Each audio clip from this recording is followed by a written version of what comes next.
Ai intenția sau doar îți dorești să te lași de fumat? Nu-i tot una. Dorința este doar o idee.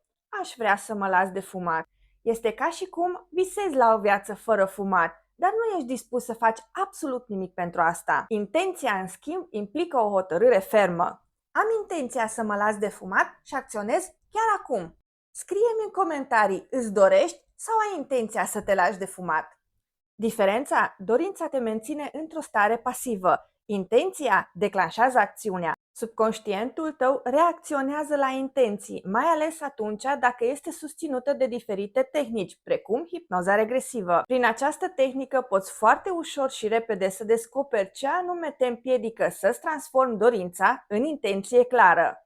Mâine, 7 ianuarie, ora 19, ora României, vino alături de mine pe TikTok să-ți spun cum hipnoza regresivă poate să-ți întărească intenția ca tu să te lași de fumat, dacă într-adevăr asta îți dorești, sau cel puțin să reduci numărul țigărilor până când te vei hotărâ ferm și cu intenție clară că vrei să te lași de acest obicei. Apasă share și follow ca să afli și ce-i dragi ție despre acest eveniment. Dar până atunci, eu îți doresc să te bucuri de tot ceea ce se întâmplă cu tine și să te simți bine.